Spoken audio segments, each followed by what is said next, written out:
السلام علیکم ورحمۃ اللہ وبرکاتہ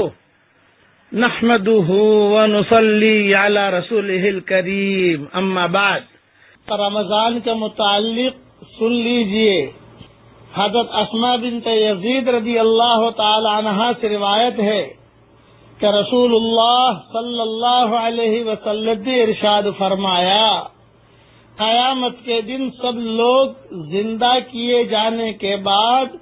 ایک وسیع اور ہموار میدان میں جمع کیے جائیں گے۔ پھر اللہ تعالیٰ کا منادی پکارے گا، کہاں ہیں وہ بندے جن کے پہلو راتوں کو بستروں سے الگ رہتے تھے، یعنی بستر چھوڑ کر جو راتوں کو تہجد پڑھتے تھے، وہ اس پکار پر کھڑے ہو جائیں گے اور ان کی تعداد زیادہ نہ ہوگی۔ پھر وہ اللہ کے حکم سے بغیر حساب کتاب کے جنت میں چلے جائیں گے۔ اس کے بعد تمام لوگوں کے لیے حکم ہوگا کہ وہ حساب کے لیے حاضر ہوں۔ یہ حدیث امام بیہقی نے شعب الایمان میں لکھی ہے اور بکھرے موتی جلد اول صفحہ 147 پر میں نے لکھی ہے، یہاں دیکھ لیں۔ تو تہجد کی کتنی بڑی فضیلت ہے۔ اس کے لیے رمضان کے مہینے سے تہجد کی جائے ابتدا کیجیے۔ آپ سحری میں اٹھنا ہے 2 رکعت پڑھ لیجیے، اور تہجد کے وقت میں یہ اردو میں ایک دعا بتاتا ہوں، یہ مانگ لو تو بہت اچھا رہے گا۔ میں نور کے تڑکے میں جس وقت اٹھا سو کر، میں نور کے تڑکے میں جس وقت اٹھا سو کر، اللہ کی رحمت کے دروازے کھلے پائے، اللہ کی رحمت کے دروازے کھلے پائے، آتی تھی صدا پیہم جو مانگنے والا ہو، ہاتھ اپنی عقیدت سے آگے میرے پھیلائے، جو رزق کا طالب ہو میں رزق اسے دوں گا، جو رزق کا طالب ہو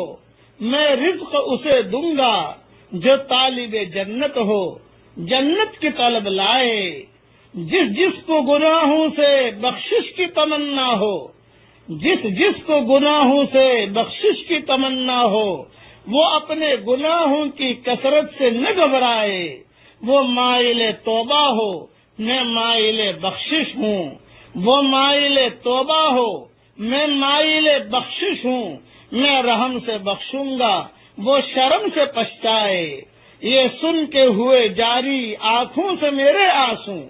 یہ سن کے ہوئے جاری آنکھوں سے میری آنسو، قسمت ہے محبت میں رونا جسے آ جائے، آقائے گدا پرور سائل ہوں تیرے در پر، آقائے گدا پرور سائل ہوں تیرے در پر، میں اور تو کیا مانگوں تو ہی مجھے مل جائے۔ تہجد کے وقت میں گویا کہ اللہ تعالیٰ کی طرف سے یہ ندا آتی ہے، یہ اشعار کی شکل میں میں نے کہہ دیا۔